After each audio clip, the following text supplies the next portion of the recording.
And you are?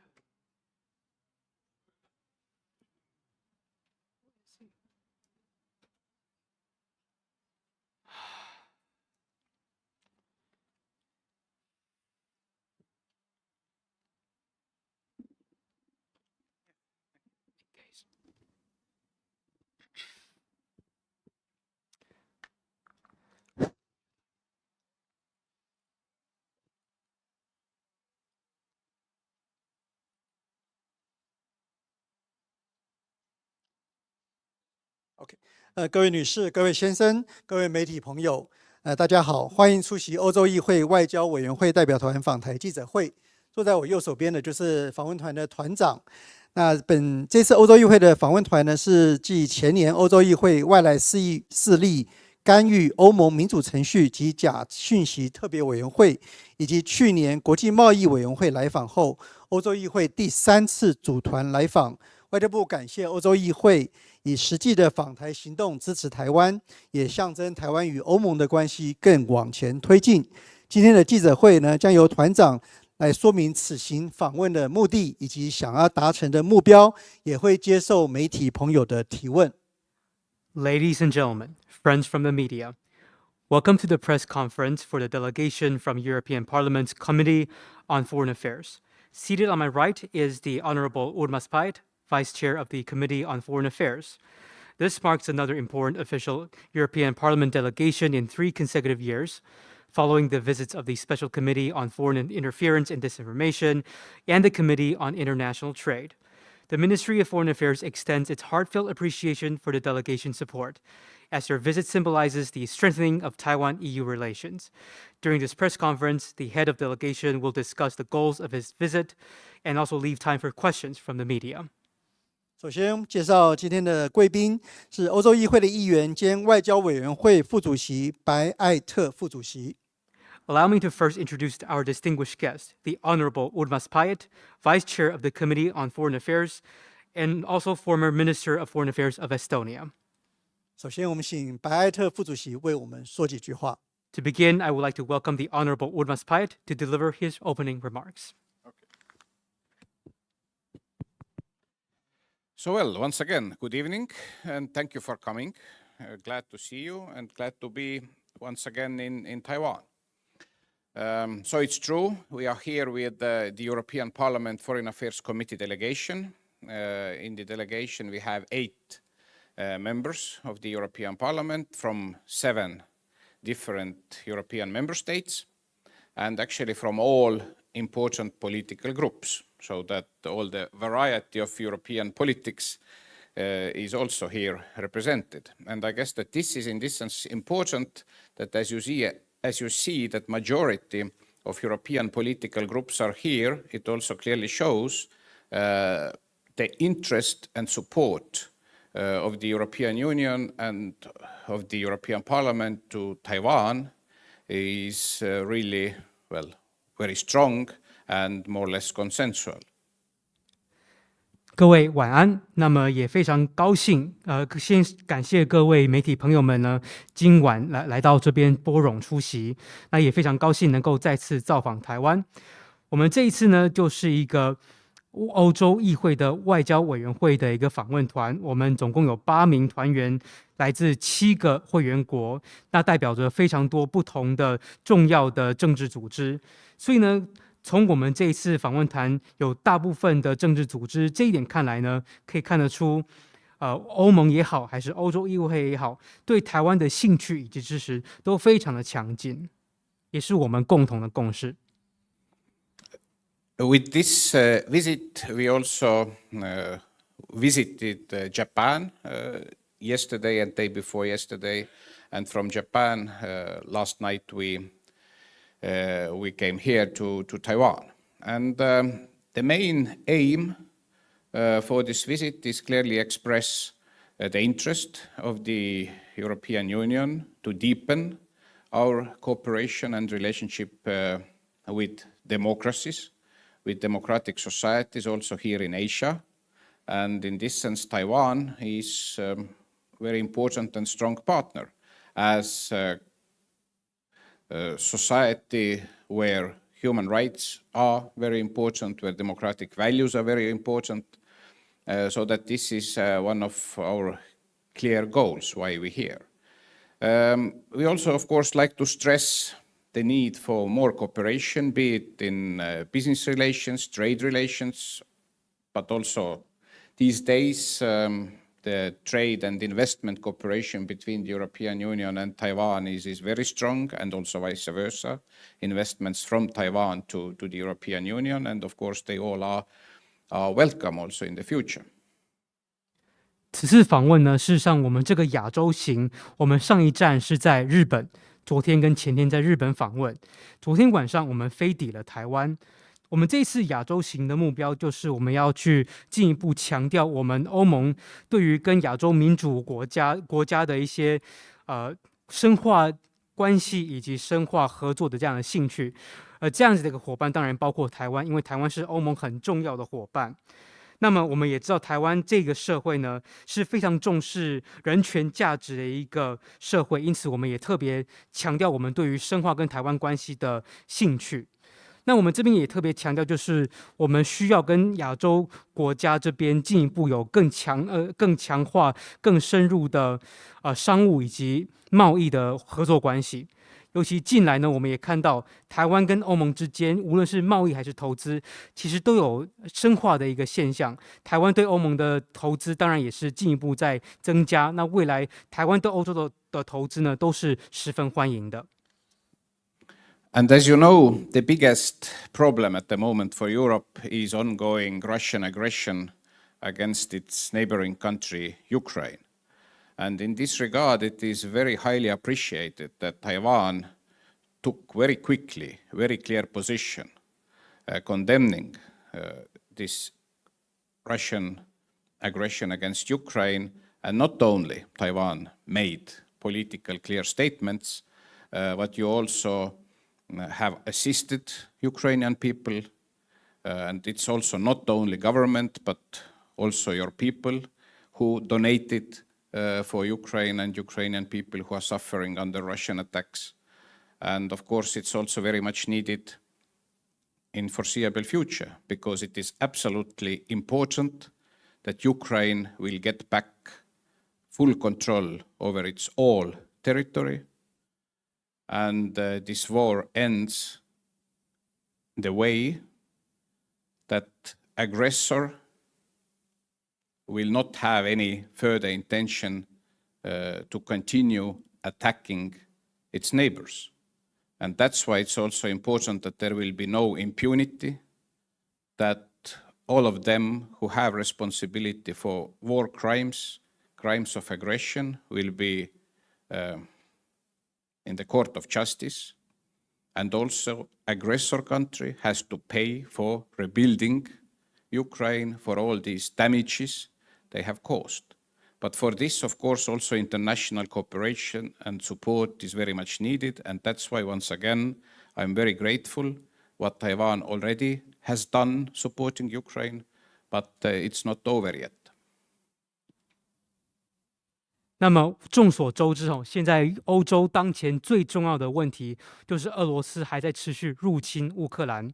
那么因此呢，我也要特别感谢台湾在第一时间呢就很快速且非常明确的表达对俄罗斯的谴责，而且呢还协助了不只是政府，台湾的人民也是进一步协助了乌克兰的人民，让乌克兰人民在水深火热当中、战火当中也能得到充分的帮助。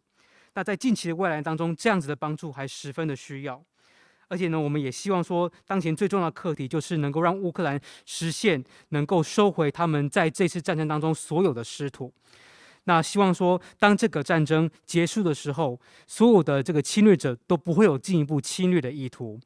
而且希望说，发动战争的人，或者是犯下这个战争罪行的人呢，最后都能够得到该有的惩罚，并且对于战争当中所有的需要重建的这些损失呢，予以赔偿。那么这个整个重建的工作，当然也非常需要国际间的合作。那么台湾已经非常大力的在支持乌克兰了，但是整场战争还在持续，还没结束。But this war in Ukraine, this Russian aggression actually shows to the world that totalitarian and authoritarian regimes support each other in this kind of actions. And that's why it is absolutely important that also democracies all around in the world, be it Europe, be it America, be it Asia, that we stick together and will have very deep cooperation to balance this negative, influence of authoritarian regimes.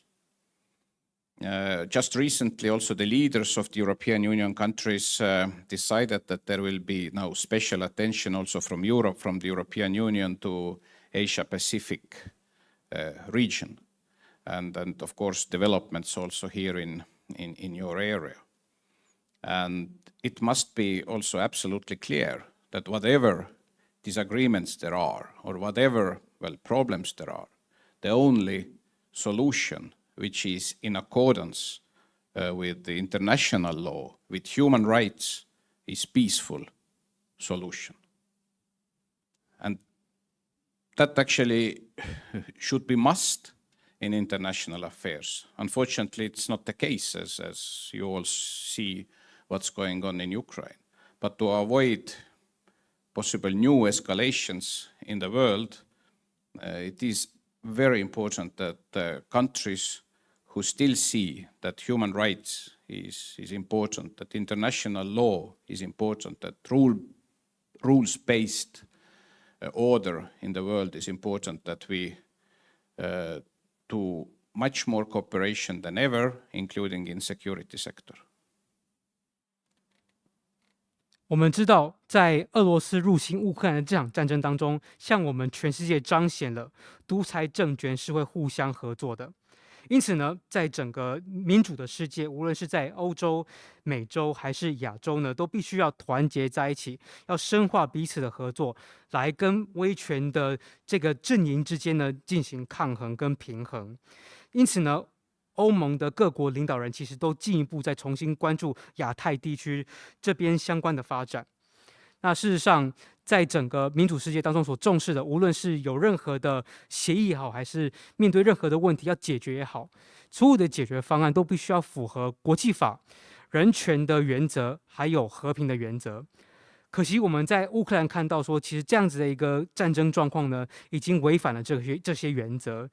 那在可能的这个状况进一步升高的情况之下呢，我们必须要进一步去重申我们对于国际法、还有人权以及以规则为基础的国际秩序的重视。And before I stop my monologue here in front of you, I just also like to stress that Taiwan has actually lots of very unique and valuable expertise. For example, in the sphere of digital developments, all modern IT developments, including semiconductors, but you also have, for instance, very good healthcare expertise. And that's why I also see that it is such a waste for global community that, for example, so far World Health Organization, WHO, has not taken on board Taiwanese expertise. Also, Interpol, for example, has not using your expertise and possibilities to give added value. It's just such a waste. So that I guess that one of the approaches clearly also should be that Taiwan should get more opportunities to give added value also to those international organizations, so that in this regard, this international participation of Taiwan in several organizations where you really can give added value, well, it will be simply in accordance with common sense to everybody in this world. 那在我致辞结束的之前呢，我想要再进一步去讲就是说，事实上呢，其实在台湾这边有非常多独特而且非常有价值的这样子一个洞见或者是价值。例如说像台湾这边的数位发展，还有资通讯的发展，包括半导体在内，都是非常非常有价值的。还有包括台湾的非常卓越的医疗卫生的服务。因此呢，我觉得像是在国际社会，包括世界卫生组织，在排除台湾的这个情况之下，是非常非常可惜的。因为其实这个世界、这个国际社会应该能够从台湾的医卫方面的专才能够获得许多的价值，或者说国际刑警组织也能够从台湾的执法方面的专业获取许多的价值。因此，把台湾排除在外十分的可惜。我相信台湾应该要充分的这样子一个机会来参与国际组织，对于全世界进一步的贡献，这样才符合所谓的国际的常识才对。So, I stop here my initial remarks. I guess you got that my main message is about values, about the values of human lives, which unfortunately are not respected still everywhere in the world. Thank you. 所以基本上我的致辞到此，所以我的整个致辞还有我这次访问的主轴就是人命的价值、人权的价值。很可惜，在全世界还是有一些角落这样子的价值没有受到重视跟尊重。Thank you for your remarks and your nice word for Taiwan. 那我们现在就开放现场媒体记者的提问。那希望媒体记者举手的时候也告诉我们您的大名以及您所属的媒体。We will now open the floor to questions from the media. Please raise your hand if you would like to ask a question. Please let us know your name and the media you represent when asking a question. Thank you. 联合报。 Hi, this is Mark from United Daily. First of all, welcome to Taiwan. My first question being that concerning Europe's relationship with China and the US, the French President Macron has advocated the concept of European sovereignty and strategic autonomy. From your observation, is that in part with the general consensus in Europe? And my second question being that with the persistence of Russian aggression still, in your opinion, is it within Europe's interest to further involve in the theater of Indo-Pacific region? Or do you think Europe should perhaps remain more conservative? Thank you. 那我这边来自联合国的提问就是说，我们第一个是关于欧洲跟美中之间的关系。像之前马更洪总统，法国总统在访问中国的时候呢，有特别强调就是欧洲的一个战略自主。请问像这样子的一个战略自主是否符合欧盟的共识？再来就是我们随着俄罗斯持续的入侵乌克兰，那是否就是在欧洲来讲，就是是否在比如说关注乌克兰这件事情是否符合欧洲的利益，还是说，就是说在关注乌克兰利益的时候，乌克兰战争的时候，是否同时在关注印太地区是否符合欧洲的利益，还是说欧洲在印太地区的事务上面是否会采取保守的态势？谢谢。联合报的提问。Yes. What concerns your first question?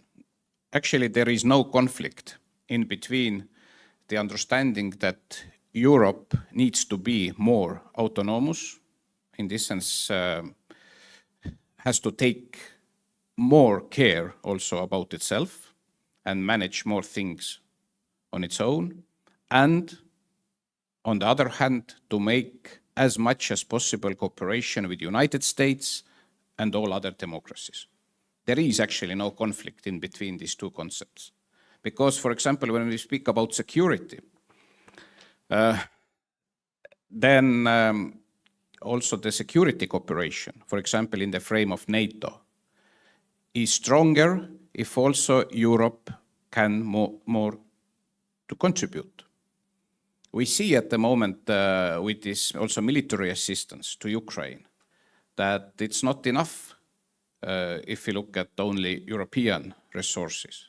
Still, we need American assistance and American support.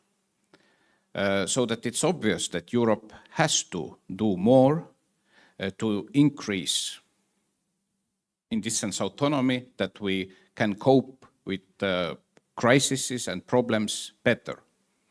I bring you two examples here. When COVID started, early 2020, then in Europe, all of a sudden, people realized that, well, we even don't have those very simple medical masks, that even with such a simple stuff, we are very much dependent on China, also on Taiwan, also on some other countries who produce them.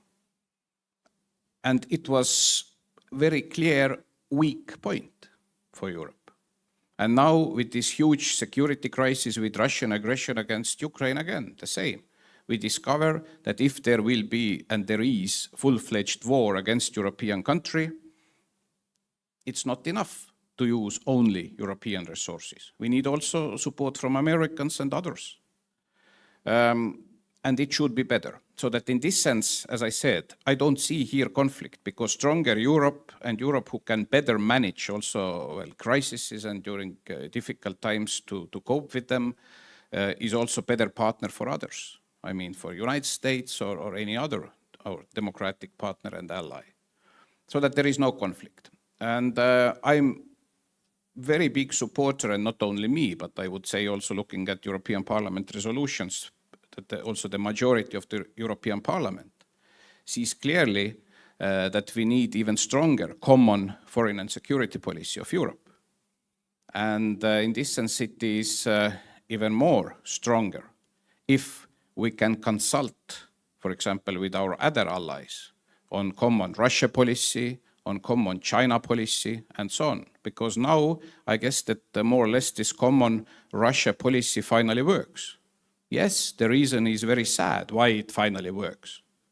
When United States and European Union and Taiwan and other democracies are on the same page.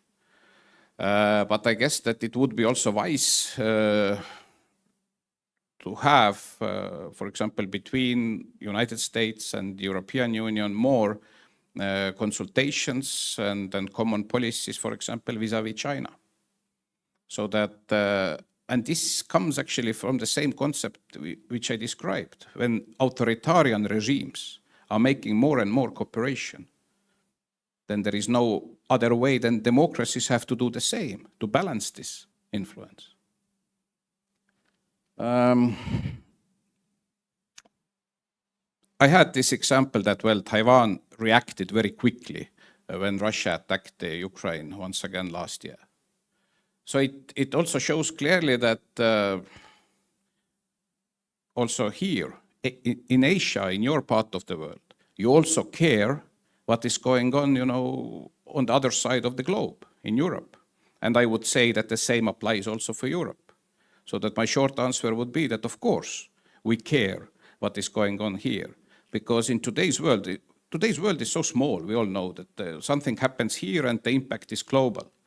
So that's why I also stress this, that also all the disputes and disagreements you have here in your region, everything should be solved by peaceful means. Because, okay, translate. 其实我觉得说，欧洲的战略自主跟与美国之间的合作其实没有所谓的冲突因为就是说，我们当然欧洲要自己加强对自己事务的关注以及管理，像是安全事务啊，还有安全合作等。那如果我们自己，例如说在安全合作方面，如果说是在北约的框架之下的话，我们只要欧洲能够更强大的话，那我们就能够作为美国更好的一个伙伴。那事实上，在整个俄罗斯入侵乌克兰的时候呢，我们当然欧洲也有援助乌克兰，但是光我们欧洲是不够的，也仰赖美国的援助。那这个时候呢，我们自我管理的一个能力呢，就直接关乎到说我们如何去解决现在欧洲大陆上面最当前的这样子的一个危机哈。那举一个例子，就是我们在2020年初，COVID-19 疫情的初期的时候呢，事实上我们欧洲突然间就面对口罩不够的问题。虽然口罩是一个很简单的东西，但是我们长期以来高度仰赖中国、台湾或其他国家制造的口罩，那这也凸显了欧洲的弱点。那因此呢，在俄罗斯入侵乌克兰这样子的一个安全危机方面呢，那事实上我们现在安全的考量就是说，我们欧洲呢，好像自己的自主防卫的能力不是很够，也需要美国的帮助。那么如果欧洲的自我管理的能力或防卫能力能够进一步加强的话，除了能够自己安然度过，靠自己的能力度过难关之外呢，又能够作为其他民主国家以及美国更好的一个伙伴。因此呢，我还有许多的欧洲议员，其实本身都非常支持我们欧盟对外加强外交以及安全方面的合作。那因此呢，我们会跟许多的盟友呢进行许多的咨商，无论是在对俄关系还是对中的政策方面。当然我们说我们现在因为很难过的是因为战争的关系，但是终于因为这场战争，美国、欧盟、台湾还有许多的民主国家在对俄的政策方面呢，开始有了一致的一个态势。那事实上，我们对中也应该一样，就是美国跟欧盟应该要有许多的咨询，看能不能够去有一致化我们的对中政策。因为就像我先前讲过的一样，威权的国家之间会互相合作，那这凸显了民主国家之间更应该加强合作。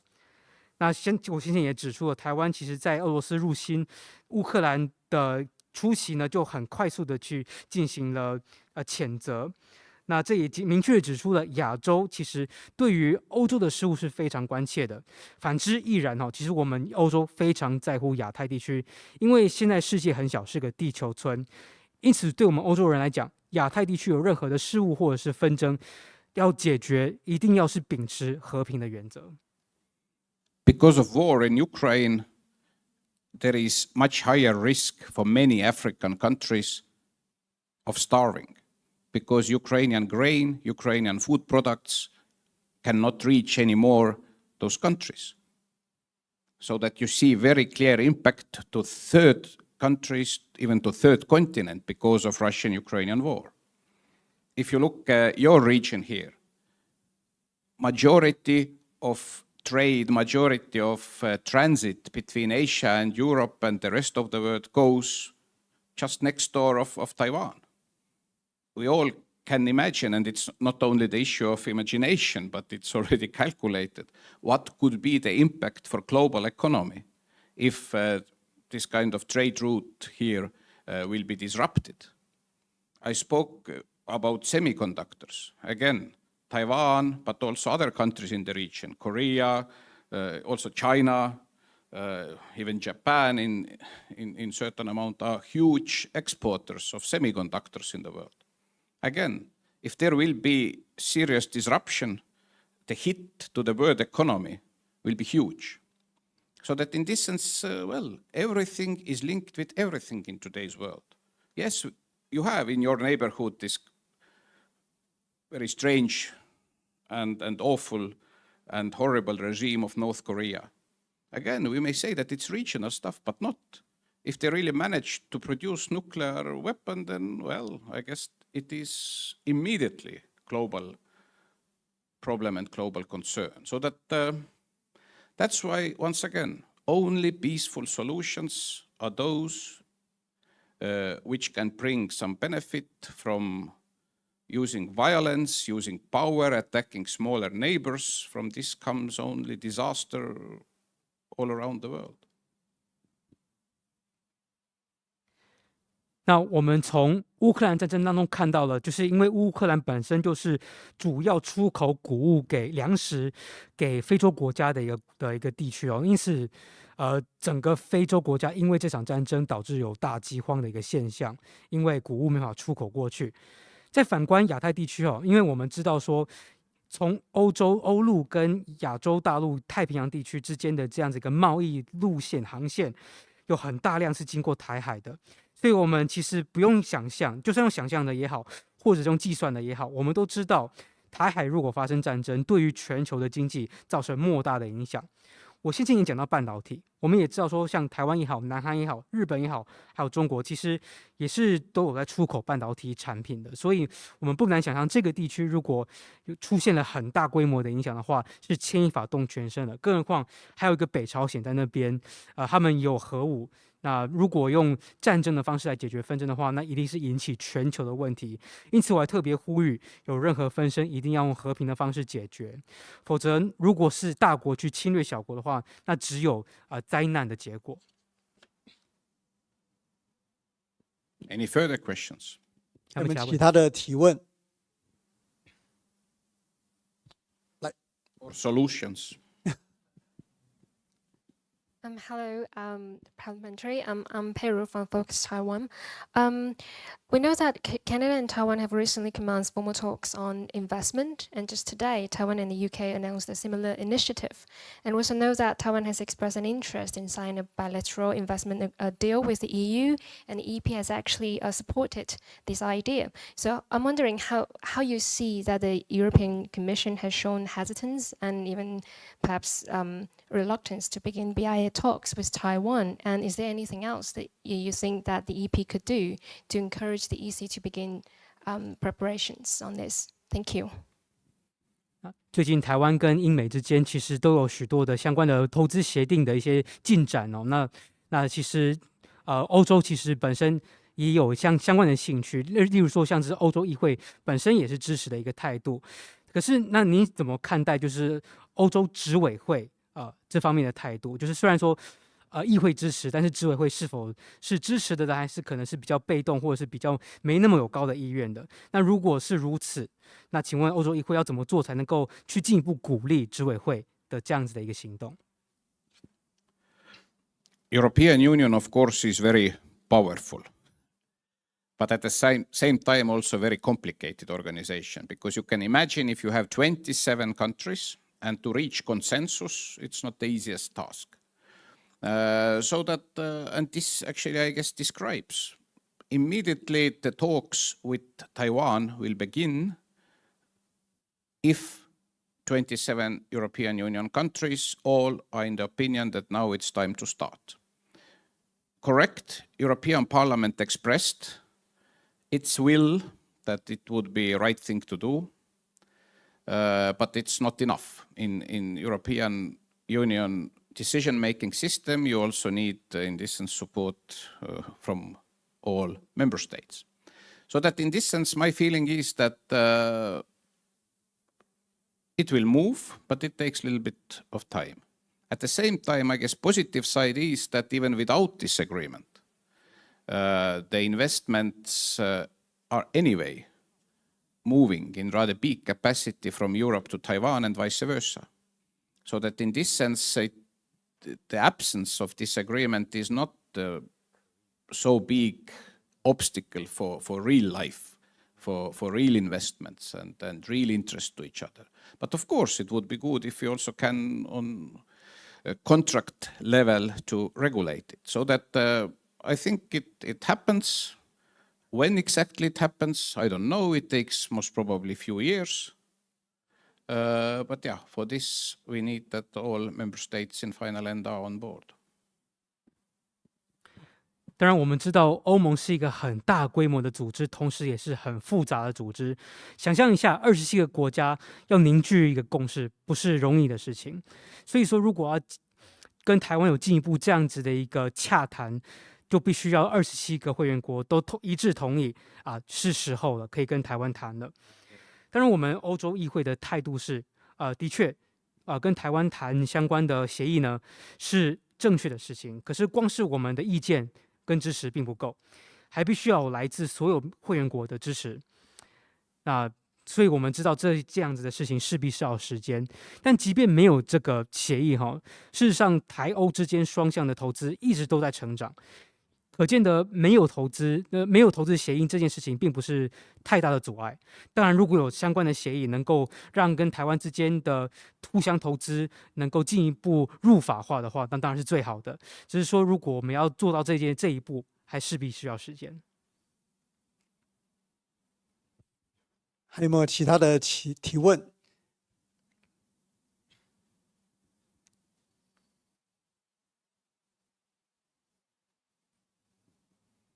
也许是最后一个提问喽。好，自由。Hello, I'm Chen Yuyang from the Liberty Times. The EP has approved the report on EU-Taiwan political relations and cooperation in October 2021, supporting member states of EU to further strengthen their political engagement with Taiwan.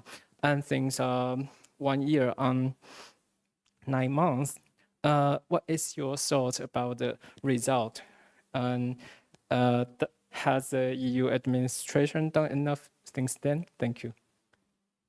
之前呢，就是在2021年10月的时候，欧洲议会就已经有一个决议就是说鼓励所有的欧盟会员国进一步加强跟台湾的政治交流。可是事隔1年9个月到如今呢，目前这样子的一个决议成效如何？那要怎么样进一步去鼓励执委会以及所有的会员国进一步加强交流？谢谢。Well, I think that taking into account all circumstances, then I think that actually there is no reason to be unhappy. In this sense, I think that the clear understanding in the European Parliament, what is what and who is who, it's very clear. I guess that also in European Union member states, the understanding is clear. This morning we also visited the European Union's how they call themselves officially, this representation here. Economic and Trade Office, yeah? We visited it. And what is in this sense good, that actually next to the European Union's representation here, this trade office, we also have the same kind of offices from 16 EU member states. And this is a very solid number. It shows clearly that this understanding and interest is very high in all over Europe. And also if we look at practical steps, then I think that actually, yes, all these common approaches, especially these days on security issues, this has clearly strengthened also the relationship between the EU and Taiwan. I described how nice looking is our trade volume and investments, but here again, this is still in the process because, well, I guess more and more people also admit that there are also certain risks, especially if we get, for example, so unique stuff from Taiwan. I mean, these semiconductors, for example, and if there will be certain interruption in these deliveries, that it will create, well, big problems. So that this kind of interconnectivity also strengthens the relationship in this regard, that we together have to find the ways how to decrease this kind of risks. So that all in all, I would say that I guess that this development of our relationship is on very good track. But of course, our common main problem still is security. And here I repeat it and I repeat it again, that here we need more cooperation. There are different branches, cybersecurity, for example. Because Taiwan is, well, suffering under massive cyber attacks. But it is also the case for Europe. And here the exchange of information, what is going on, how it is going on, and together also find the ways how better to resist for this kind of attacks. I guess it's simply practical and mutually useful. So that this is only one example where I guess that in security field we have do more, but there are many other fields as well.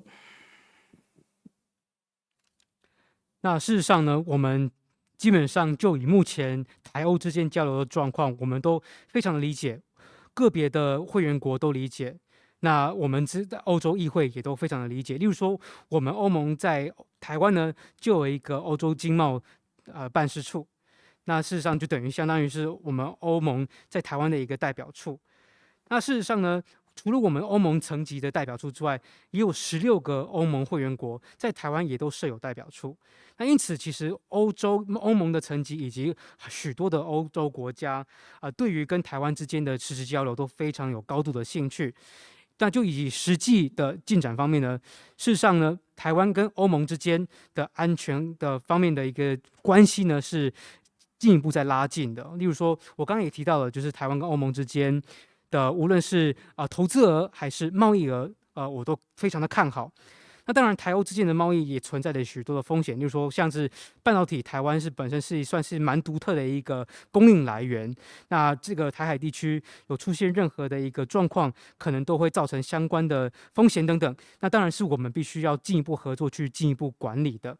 但整体的来言呢，我们台欧之间的关系，就以整个发展的方向，我本身非常的看好。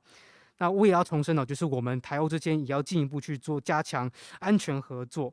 那例如说像以网络安全来讲好了，我们知道台湾其实饱受网络攻击，这一点呢，欧洲也是一样的。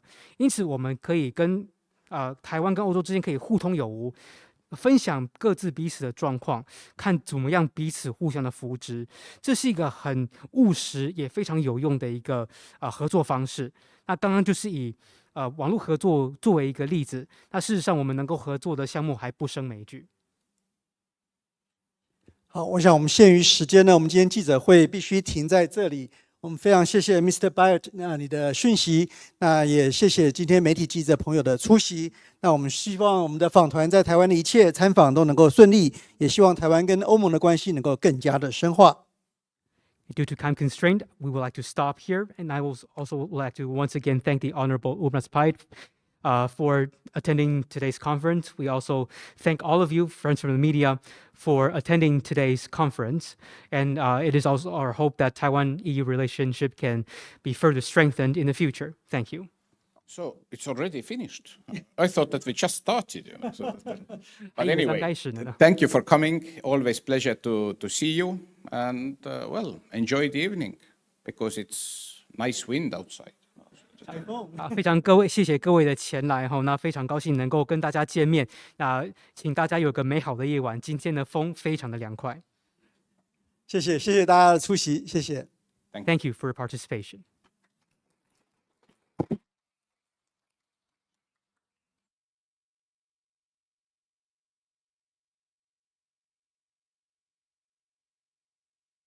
Maybe 主任要不要一起上来或是还其他两位要不要？你的 photo session on stage for a photo? All nice people can join me. All good-looking people, because there is no point to other photos.